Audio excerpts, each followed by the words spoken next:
Welcome to another episode of Keeping It Orange and Blue. I'm Ryan Evan, joined as always by our band's finest, Kevin Ducey. What's up, Kev? What's up, my man? How are you?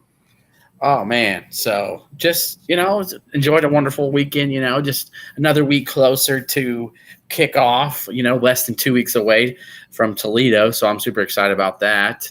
Went to the state fair this weekend with my family. Did you do anything good this weekend? We didn't do too much. It was pretty low key. I played some golf yesterday. Kids had a bunch of hair and stuff that girls were doing with my wife, so it freed me up to go play some golf. And we just kept it pretty low key, man. It is hot in Oklahoma. Hot. Yeah, 108 yesterday. Yeah, the heat wave has just come to Central Illinois. We were enjoying the 70s and low 80s, and then all of a sudden today it got up to 95, and looks like it's going to get up to 100 this week with the high heat index. So we definitely are feeling that, and the boys in Champaign are going to be feeling that too. With they're getting to almost prep week here, so might be moving into the Smith Center for that one. Yeah, it's going to be miserable this week. So, but other than that, some fun things announced, Kevin, and we'll start talking about that with the Kansas and Illinois charity matchup, October 29th, 5 p.m. is going to be on Big Ten Network. That's the major thing we're going to start with here in a sec, Kev. Just your initial quick thoughts before we finish up on other things real quick. What did you think when you first saw that? I mean, at first I thought someone was pulling my leg because I got a text message, and once again, I saw it was a tweet, and you kind of look for that. It was kind of like it was the Jim Leonard news, just in a different style. And I'm like, all right, who's playing here? And then when I saw it and heard about it, I was like, dude, what a phenomenal idea.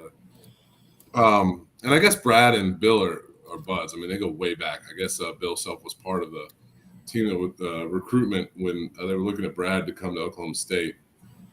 Brad ended up going to Hardin, which is where actually I think Lou Henson either got his coaching start or he might have played or went to school. So it's really cool there that those guys have that connection, and I'm just so thrilled that they're doing it, and they're doing it for the right cause. There's some things I really hope the athletic administration does that I think are really cool here. It's always one of those things like, how do you weigh it out? I honestly would like to say, hey, just open it up to the general public and let them buy the tickets. But I'm sure they're going to give season ticket holders a first come, first serve. I would like for them to, really just let people,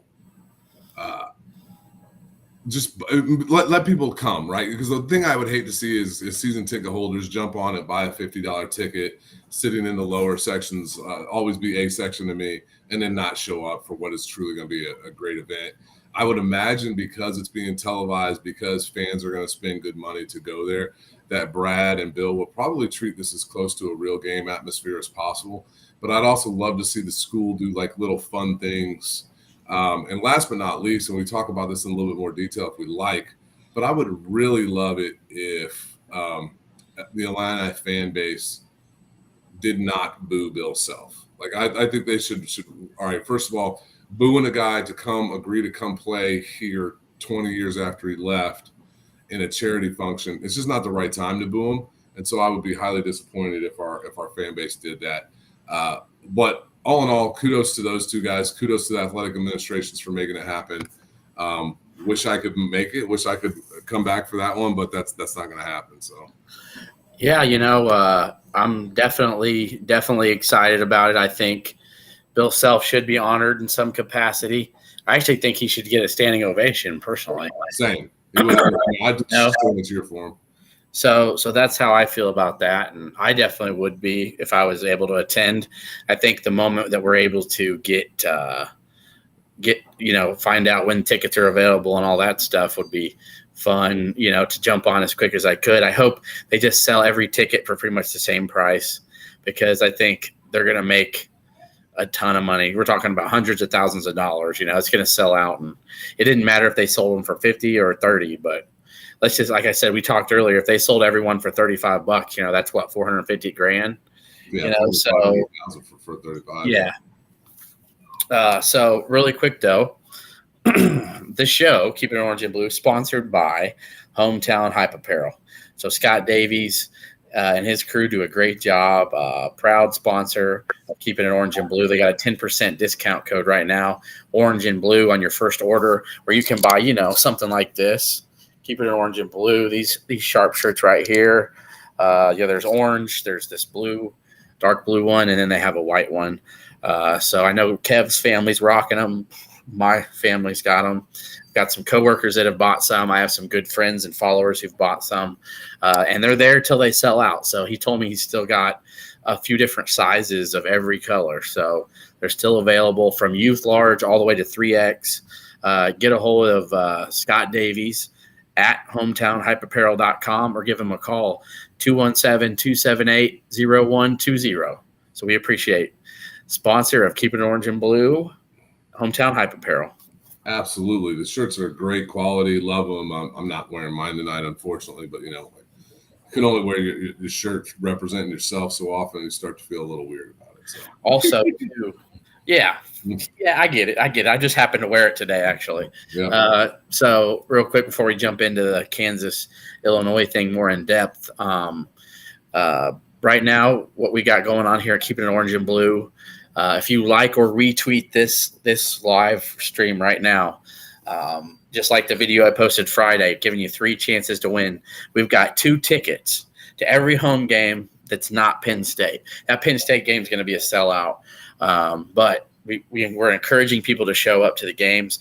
We thought, how could we help? And Kevin, has a very good friend, I would say, that has a couple tickets, and he's not going to be able to make the 6 of the 7 home games. So I'm like, why not we give them away to people who want to go show up to Memorial Stadium? So for game number 1, you got 3 ways. Friday night's video I posted, like or retweet this live stream, or like or retweet Wednesday's very first Fade the Deuce episode, Kevin. I know you're super stoked and excited about it. Kevin and Matt McCumber will be giving you their best bets, and we'll be having some fun. We'll be doing our weekly picks as well, and we keeping tallies and having all fun. Kev, how excited are you about that? Oh, dude, super stoked. It's, doing it with Matt, who I've known for a long time via social, and people have connected to us. But just, he's a really, really knowledgeable guy, not only when it comes to the overall landscape of Illinois sports, but actually the lines and understanding Vegas and where they're at. And if you are so entertained or intrigued by that type of stuff, then you're going to tune in. And I love the fact that we're going to do it as a side show in the middle of the week. It's not going to be main part of Keepin' It Orange and Blue. That will allow Keepin' It Orange and Blue to stay under the hour time frame on Sunday nights and really stay focused on the between the line stuff that we're looking at for specifically Illinois football and Illinois basketball. But all in all, just having Matt on the show is a great asset. And, hopefully we can tune in and give the folks some winners. It seems to be an appeal that, there's all these ESPN's got a bunch of shows doing it, Fox Sports, CBS. It seems to be the rage. If we can post some good winning totals up there, it'll definitely tune people in. And that's what we're looking for, to get more people interested in Illinois sports. So I'm excited. It looks like we got I saw the comment in the chat. We'll talk about that later. Yeah, we will. But I do have someone who commented on the live stream. It's IL Lincoln. Ill Lincoln. You probably his last. It's Chad 840-94720. He said, "Did Kevin play ball? Like, did you play football, basketball, high schoolish, going into college? I know you ended up going in the military. Oh, yeah. So really quick, did you play what'd you play, Kev? Anything? I played football and baseball. I played one season of basketball in high school. I was a decent football player. Started as a junior, started as a senior. Played everything but kickoff and punt teams as a senior. And it just was. But my sport was baseball. I had some opportunities. Some small schools wanted me to come pitch. Bouncy Valley Junior College was pretty interested in me. Some other small junior colleges were interested in me to come pitch for them. But I had arm troubles, and I was a really bad student, man. I was a knucklehead. Like, I wasn't dumb. I mean, I got great test scores, but I didn't put any effort into homework, and so my grades weren't that good. And my dad said, "You just need to grow up," so I went to the Army. So no, I played a little bit of sports though. So, all right. Well, there we go. You ask, and people ask, and we try to give our best answers at times. So, Kev, we'll start off here. I think with the biggest one. Before we get into football fall camp. So Illinois-Kansas exhibition matchup, October 29th, Big Ten Network. What I love about it, besides Bill Self coming to Champaign, getting for fans the chance to, give him some love and him to come back to see the place that, he was really in the midst of, that his teams were the teams that, Bruce Weber had his most success with. Yep. Those were Bill Self teams. And even no matter what you think, Bill Self left with an early second round exit against Notre Dame when he had Brian Cook and Sean. Yeah, and all those guys the following years who were the Sweet 16 and Final Four teams were all on that team. They were freshmen and sophomores. So those are Bill Self's guys. And what he was laying a foundation for, who knows? They may have won a national championship with Bill Self as the coach. It's very, very possible. And we can't sit here and say that, no, I don't know about that. We don't know, but it's very possible. Yeah, the guy was at Illinois for 3 seasons. He won 2 Big Ten titles. He went to a Sweet 16. He went to an Elite 8. And he left the cupboard completely full for Bruce Weber to take it and win 2 more Big Ten titles. So that was part of winning 4 Big Ten titles in 5 years. And it flashed back to 98. We won 5 Big Ten titles over a span of like 8. And, Bill Self won with a lot of Kruger's recruits, and Kruger won a Big Ten title with a lot of Inson's recruits. So it was a matter of stocking the cupboard and leaving it for the next guy. And you can't be mad that Bill Self decided to park his car on Naismith Drive and took an opportunity that was ultimately a dream job for him, to the point that 5 years later, after his run down there at Kansas, maybe even a little bit longer than that, because I know I was in Oklahoma at the time, the rumor mills were circling here that Oklahoma State was going to offer Bill Self 10-year, $100 million guaranteed contract to be their head basketball coach. I don't think there's a single basketball coach in 2023 that's making $10 million a year. There might be. I could be wrong, but there certainly wasn't anybody 10 years ago. And he still turned it down. That being said, I'm not making any excuses for Ron Gunther, but Bill Self, when he got the opportunity to go to Kansas, was going to jump on that opportunity.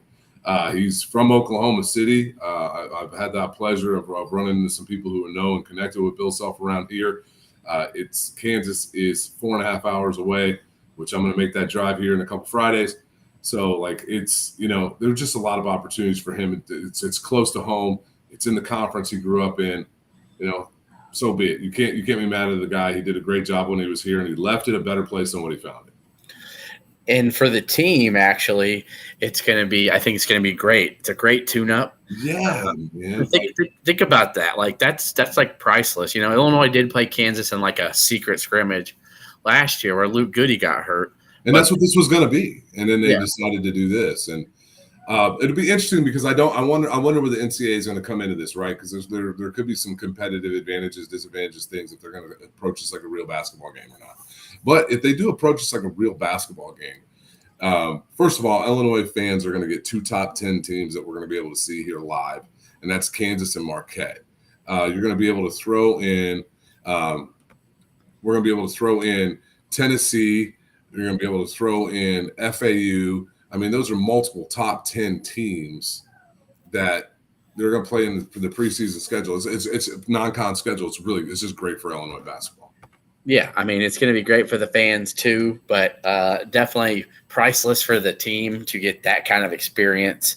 And it's going to be on TV, so no matter what happens, it's not going to go against either team. And if Illinois happens to win, well, think about the momentum of that, right? Think about that momentum that can push them for. And I think Kansas will probably be a top 10 team probably to start the year, like they always are. Illinois may be a borderline top 25 team. We'll see. It depends on how much respect Illinois gets for, DeMosk and, if they actually value him and Harmon. But having, Coleman Hawkins back and then a, probably second team All-American type kid and Terrence Shannon, can't hurt. So, I think there'll be a fringe cusp top 25 team within the first week or two anyway. So it'll be very interesting to see how the game plays out, because in a true exhibition style, I honestly like Illinois' chances better than if it was in a regular style game, because I think Kansas, if you would look at their starting five, and you could arguably put their starting five up against any team in the country. I mean, Kansas's starting five is just absolutely loaded. I mean, you got McCullough, you got the point guard back, which his name's drawn a blank, DeJuan Harris, and you got Adams, and you got Hunter Dickinson, Illinois' favorite son, coming back to play us here. And then they're going to throw Marco Jackson in, who's the top 20 kid as a freshman. Most likely their starting five. Starting five's ridiculously good. Their bench is they're like depth. They're going to have some concerns on depth, and I do think that Illinois is the exact opposite. Like, we don't really know what our starting five is. Our strength is going to be overall at depth. So I see Mike Wazowski. Mike Wazowski. Yeah. He said Illinois needs to schedule a real home and home in the future with Kansas. I honestly think this is a step in that process. I think it's been long enough now. I think Bill Self, frankly, did not want to be the show if him coming back to Illinois. I think this is a great way to kind of dip your toe in the water, and I would not be surprised if we see this on a schedule moving forward. Maybe that is his real name, but I thought there was a movie where Wazowski. I'm trying to think of what it was. I thought it was a joke. Hey, well, if it's not Mike, we still appreciate you chiming in. We had also had another comment here from David French, who says, "Not mad at Bill for leaving.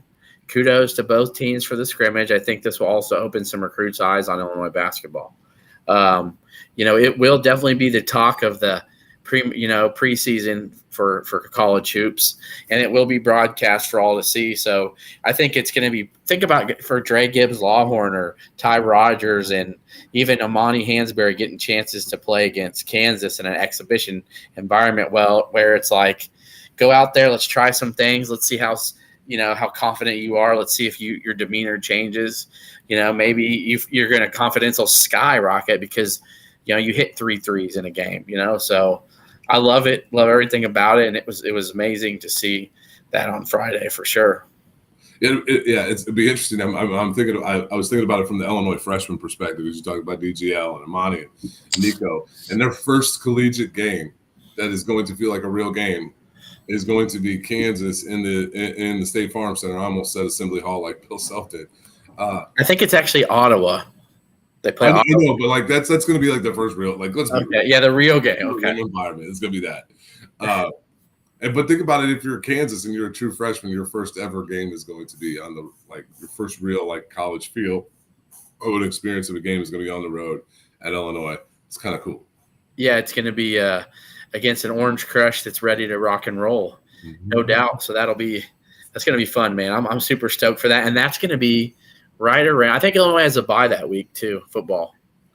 All right, I was wondering if we were going to get the doubleheader there. No, we have a bye that weekend because we had that bye weekend. We have the bye weekend the week before, the Saturday before that. Sorry, that following week they go to Minneapolis and play at Minnesota on my birthday, November 4th. So I'm hoping that my birthday is going to jinx that for the Gophers. Well, absolutely. Yeah, I think it will actually. And then Jay Began says if Hunter does actually win, it doesn't count. That's right. But if he does lose, he's still over. Jay rocks keeping the orange and blue shirts. Yeah, I saw that. Yeah. We appreciate you. Jay may be our number one fan. So he's up there. If anybody wants to compete with him, I mean, you got to prove it. So I'll get entered in this drawing here. Yeah. Again, like or retweet this if you're watching.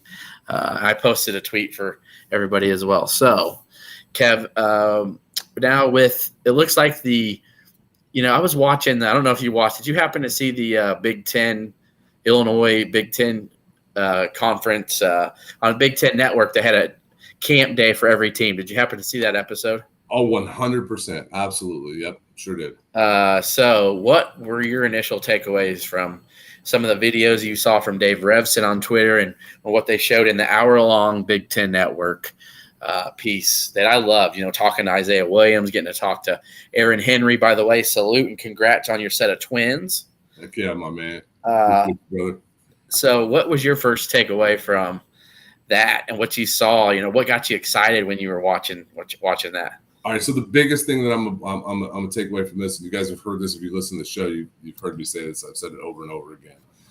The best part of the entire show, from my perspective, even though Aaron's a friend and I love him dearly, was the Dave Revson interview with Brett Bielema. I think Aaron lost a little bit of his pizzazz and his charisma because his voice is a little roasted from yelling at those guys at camp. Yeah, I was about to say he didn't seem the same. I told him, he said his throat was hurting. I actually asked him, I was like, hey, man, it looks like your throat was a little bit on fire. He's like, oh, yeah, man, we got a lot of yelling and moving going on. So, no, but if you watched Brett's interview with Dave Revson, you can just see, I honestly thought Brett Bielema was nothing more than a meathead football guy. Football guys out there making a football play on the football field and football, you've heard just so many football isms from coaches and this coach speak. And the great coaches they're really smart individuals and they don't do things like lasagna or whatnot. But this dude, beans and weenies. This dude, watch that interview, and everything that he does is so incredibly measured, and he is the CEO of the football program. I was just so blown away by that interview that he did with Revson. It just made me step back and say, hey, listen, we didn't get a meathead. We got an intellectual. We got a CEO. We got somebody that understands every ins and outs. He's the attention to detail and everything that he is doing is phenomenal. And hey, listen, I love that we're different than 99% of the shows that are out there. And I will plug other people and what they write and what they talk about when it comes to Illinois athletics when I think they nail it. And I'm going to plug Illini Board here. Robert from Illini Board wrote an article recently, I think it was the most recent one. You can go check it out on IlliniBoard.com about Bielema's attention to detail. He goes into more depth, but that was kind of what Brett showed me in that interview with Dave Revson, and I was just so impressed with him, and I'm just really excited about this season. I couldn't agree with you more about being impressed with Brett, and more than that. I think if we take a step back and we look at those years he was at Wisconsin, you got to remember too, he didn't just win the Big Ten 3 times, and get lucky and get a good matchup in the Big Ten. He actually won one of those outright. So there wasn't a Big Ten title game his first year he won it. Yeah, that's correct. And you got to remember how, and he had to beat Ohio States, and he was beating the Michigans and the Ohio States and the Penn States, and he runs a program and he has a specific set of dominating the line of scrimmage. And what I loved was listening to Dave and Howard Griffith and Jerry DiNardo talk about how this is going to be an elite line of scrimmage team. That they said, isn't this funny how odd is this that we're just now talking about Illinois in back-to-back seasons of they're going to be an upper echelon elite line team. And their question marks for them isn't the line of scrimmage. It's how are their playmakers going to,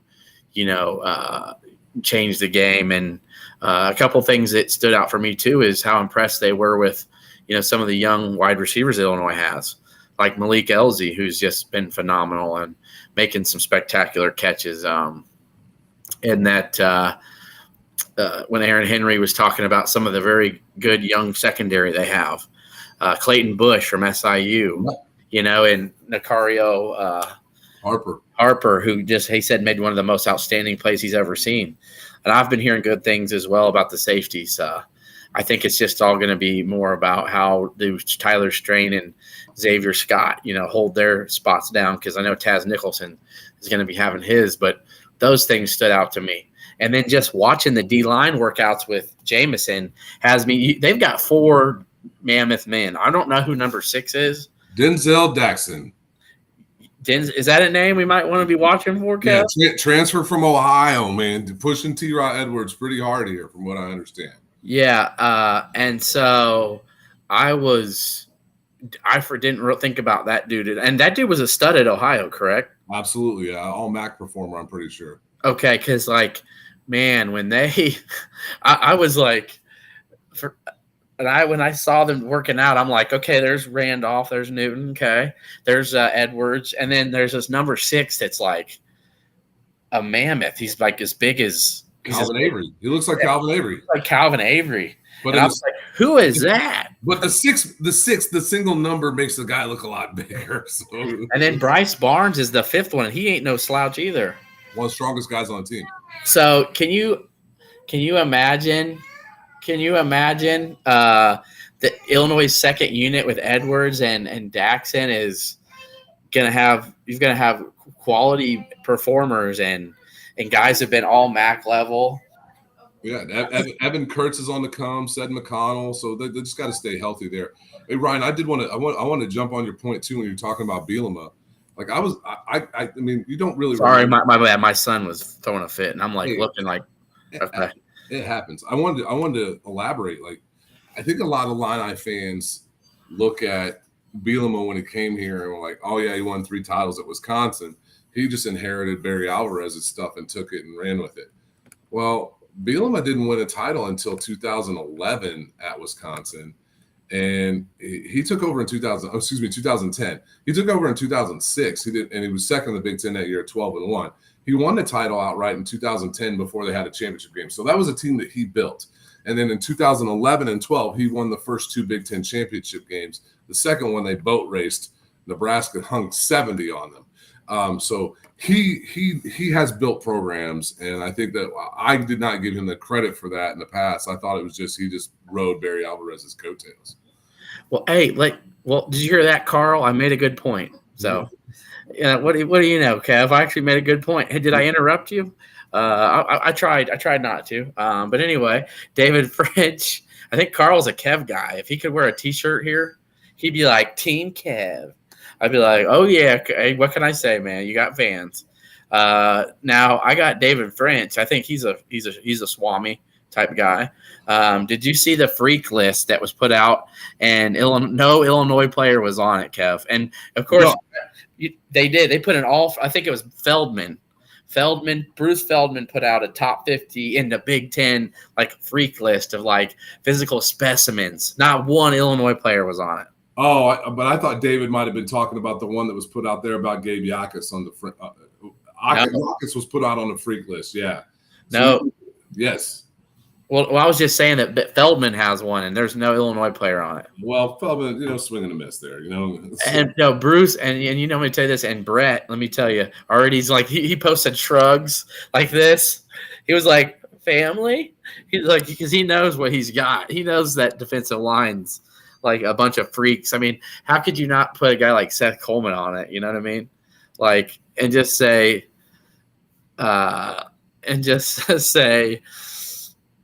the Feldman list is what I was saying. Oh yeah, so that was on the Athletic. I did know that Yakus made another freak. Yakus made the freak list, and it was really impressive what they put out there about his wrestling background, and so that was 24/7. I think they put. Yeah. Oh, but no. My point is though, Jakus. We need to get the correct pronunciation. Is it Yakus? I don't know. Okay. It's Sakis to me. So, to me, it was remember when we had Peter Christophilakis, the lefty? Oh yeah, the lefty kicker. Yeah, it was always we need to get this guy's proper pronunciation. But the fact that Yakus, we know he's a freak, but just to not even put any of the Illini defense on it, not even one of them, is it's just a joke because those are all it's like a circus performer list. The Illinois defense, it's all freaks, man.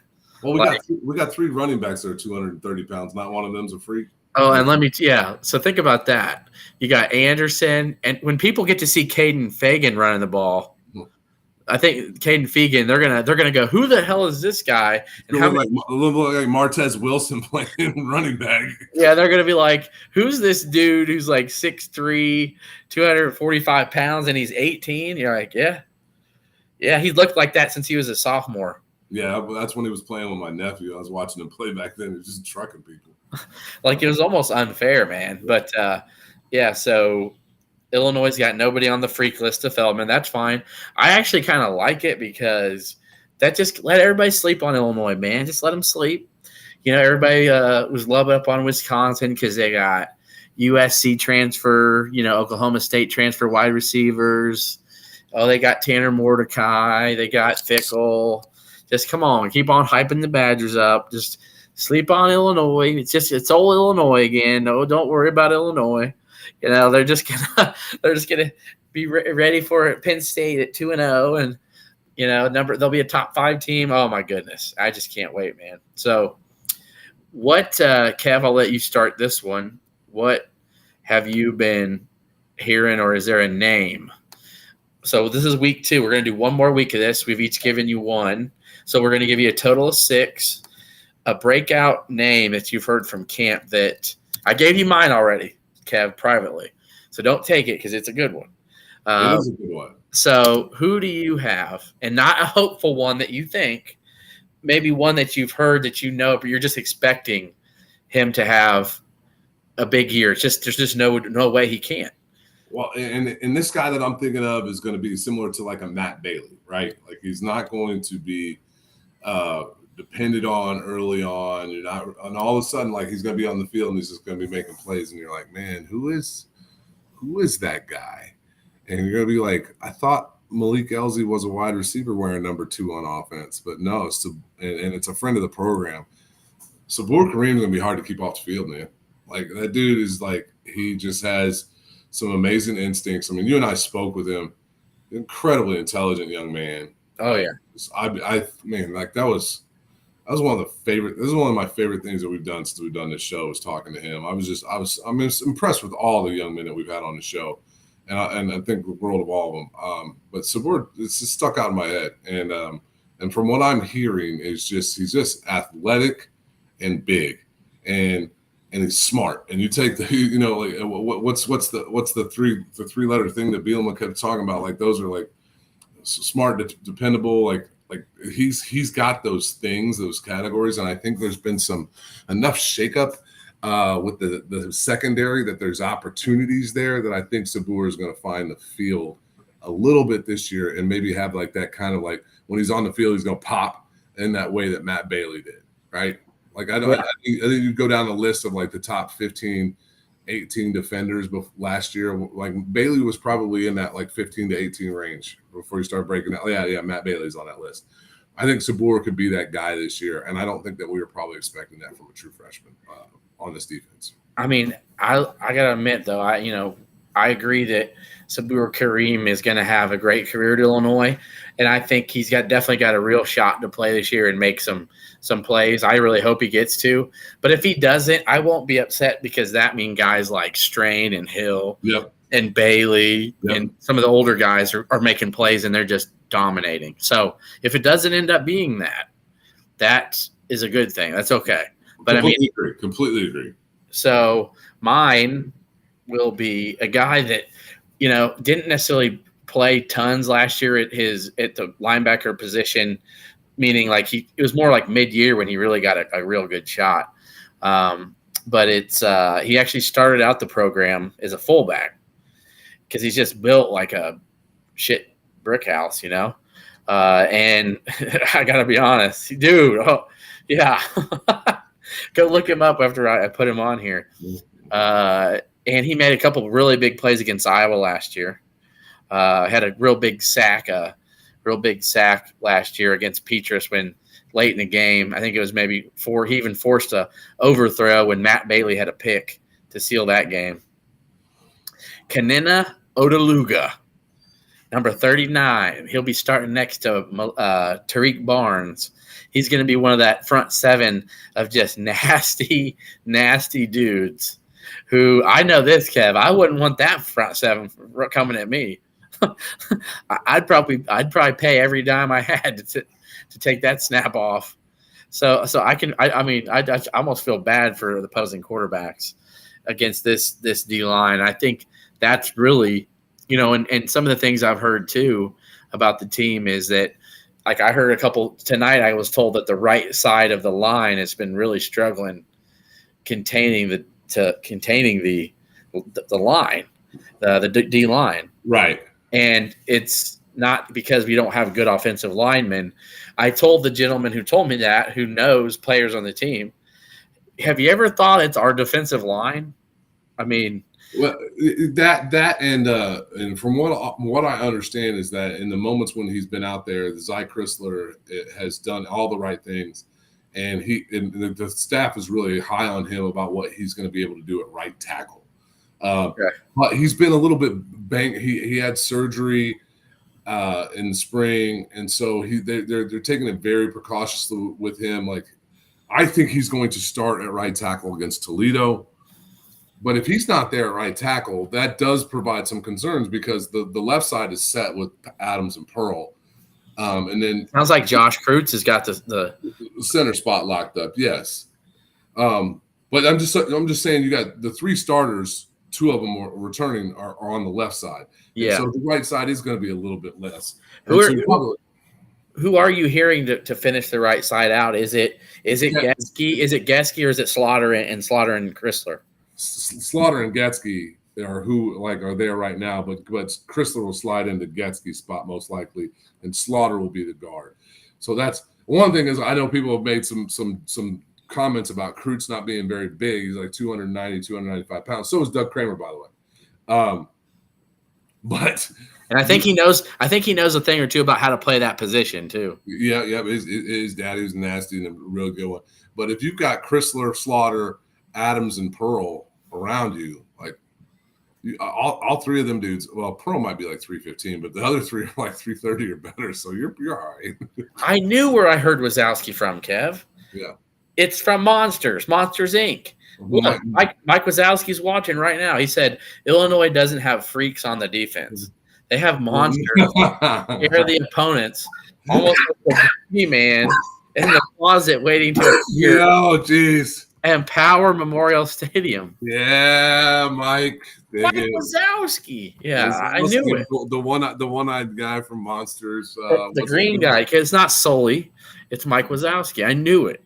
I was like, my son loves Monsters Inc. So I'm like, I've heard that name so many damn times. Billy Crystal? Yeah, Billy Crystal voices Mike Wazowski. Yeah, that's awesome. All right. And I didn't set that up, Mike, but you're welcome. I set you up for that because I was like, I know I've heard that name. But anyway, Kenna Odeluga, I'm just telling you. I think he's like a blitzing specialist. But he popped when he played last year. Like this, I loved him. I absolutely loved him. But all the rumors at spring camp was like Rosiak was going to take that second position at the middle linebacker next to Tariq Barnes. But it sounded like Odeluga will be that guy. I think you're right there, Ryan. Yeah. He's just such a physical specimen to keep out of there. Like he's fast. He's can break through blocks, but he's a blitzing machine. Like he's just almost unstoppable. Sometimes he might overrun a player or two on a screen, which you need to watch out for. But one thing, he played running back in high school. Yeah, because he started. They were putting him as a fullback when he first came to campus. Yeah. And then he got hurt a little bit, and then once he got hurt, they were like, you know what? I think this guy's a linebacker. But also, Kev. So with that being said, though, I'm thinking, with the second team, let's think about the second team defensive line in the outside linebacker room, right? So we talked about the starters. So we'll have Newton, Randolph. You're going to have Gabe Yakis and Seth Coleman, right? So who's the second? So we're looking at Damian Domont. Say it again. Oh, Denzel Daxon. Denzel Daxon. Okay. Yeah. And then you're going to have McConnell and Barnes. Yeah, you're going to have McConnell, Barnes, or even T-Ron Edwards.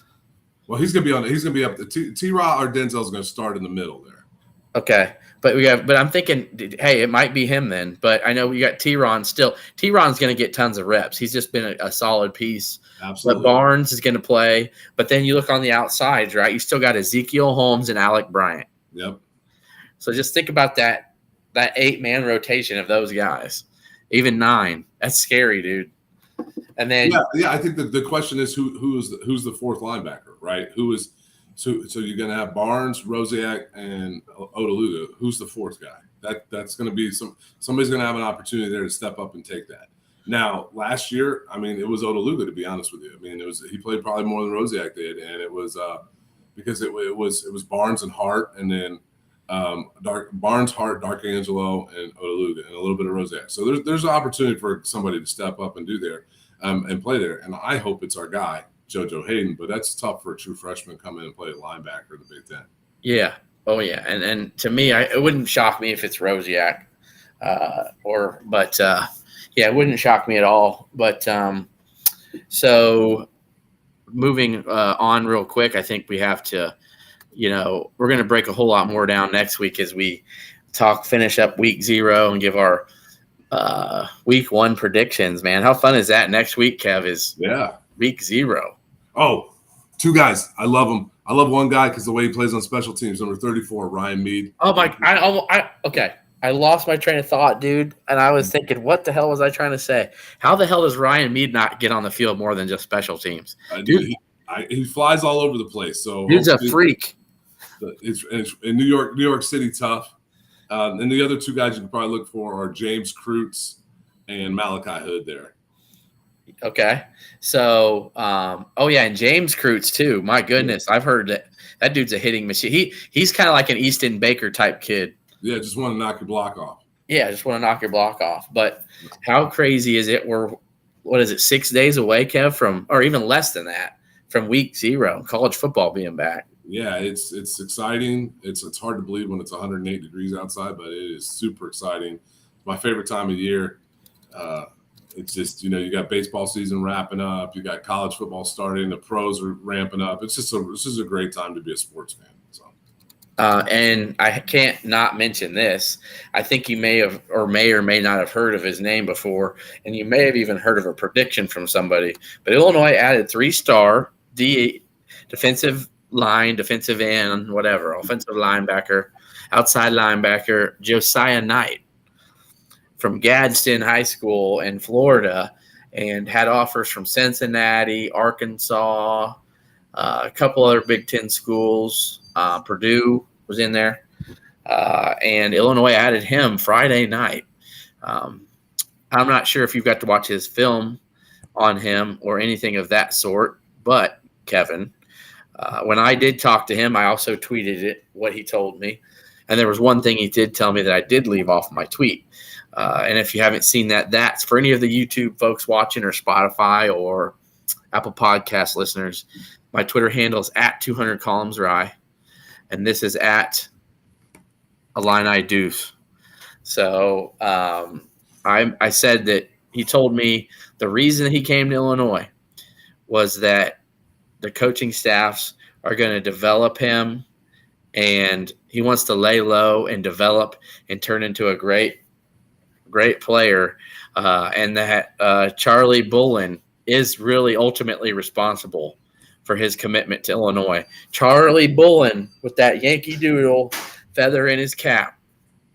And that I said, so what was it about Charlie Bullen that, made you want to come? Like, was it just how he coaches, his personality? He said all that NFL experience and all the NFL players that he's helped develop and the kind of man he is he knows he's in good hands.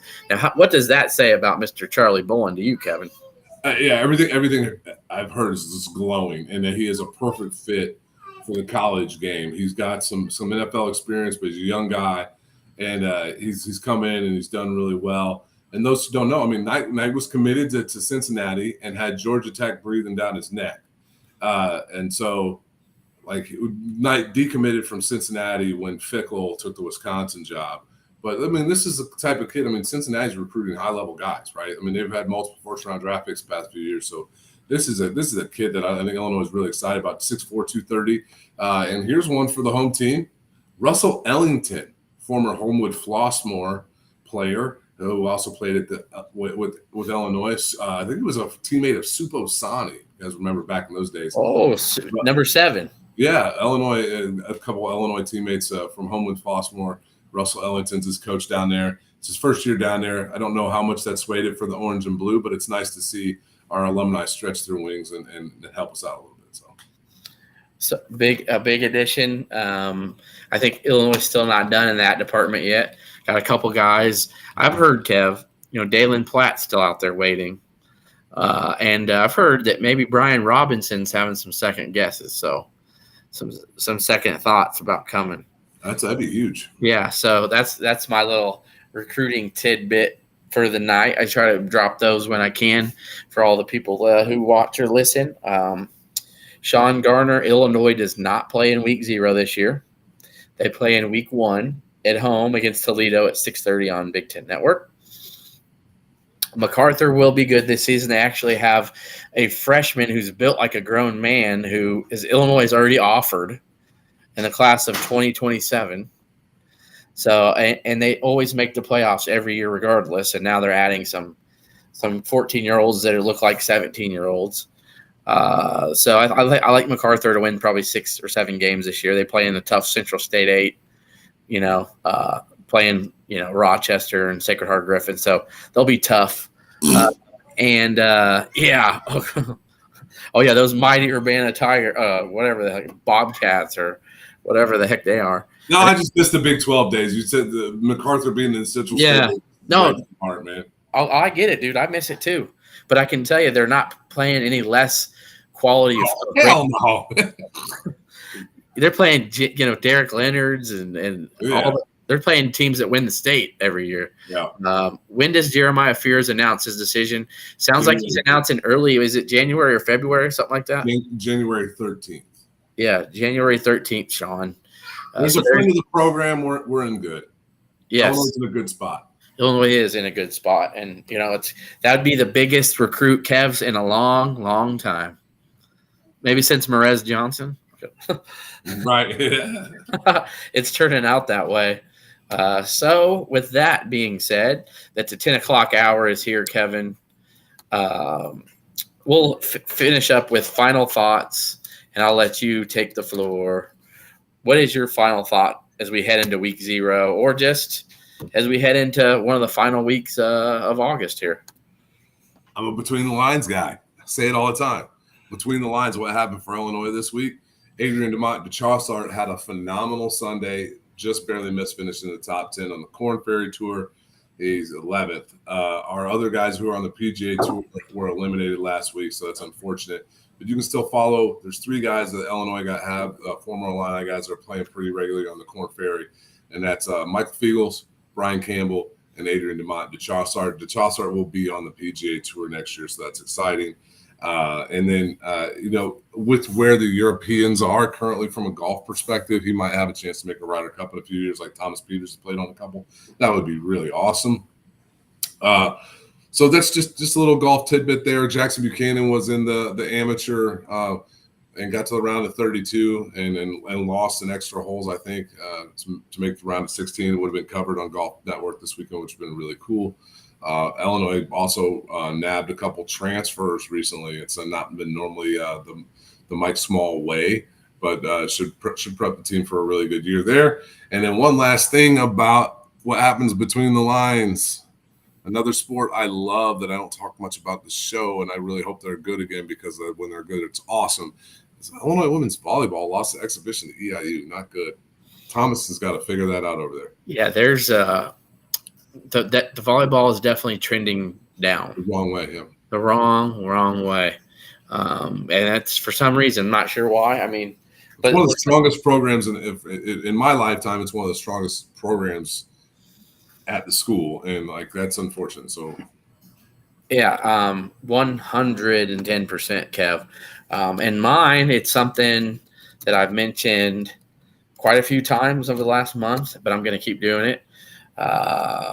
And it's important. Tickets. It's important. And here you go, Kev, right there. Go get your tickets to Toledo. I got it right. And I know a couple guys that are giving away a pair. Okay. So you had over a month to go get that special all the way up to August 7th where you could get $10 tickets, and now it looks like sideline tickets are still 40 to 45 bucks. It looks like the horseshoe's almost sold out for Toledo, it looks like. But that west balcony, man, there's just something unsexy to people. They just don't want to sit up in that top right corner, and really it's not that bad of a seat. It's really actually pretty cool. I like sitting up there. Oh, east balcony or west? Yeah, sorry, east balcony. Yeah. I had season tickets up there one year with the former Illini player. It was awesome. Yeah, I like sitting up there, man. You can see that the play develop before it's, who's open.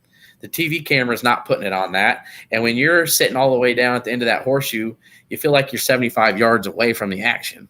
Yeah. That's the only thing about the horseshoe that I do not like is that it's so far back because they have that 30-yard window in there that I would love one day when Brett Bielema hoists a Big Ten trophy that they decide to bring it in because people are buying in and bought into the program. Still, though, the horseshoes looks like it's being nearly sold out. Come get your tickets. Again, if you want two tickets, a chance to win. If you retweet or like the post on Friday in my video, you retweet or like this. Plus, we have Fade the Deuce coming Wednesday. You will be entered 3 times to win a set of tickets to Illinois. Okay, Toledo, every game but Penn State. Why not do that? What's it going to hurt? Kev. Jump on. Yeah, and depending on how it works this year, we might even throw some charitable aspects into this. So yeah, absolutely. Yeah, exactly. And we have thrown that charitable aspect around for a couple of people, but we will. So Kev, that's going to do it for this week. Fade the Deuce, episode number 1, 9:15, Wednesday night. You ready, Kev? Oh yeah, absolutely. I'm gonna give it to him. Always got to fade the Deuce. 100%. With that said, as you know, swap me out. ILL. INI.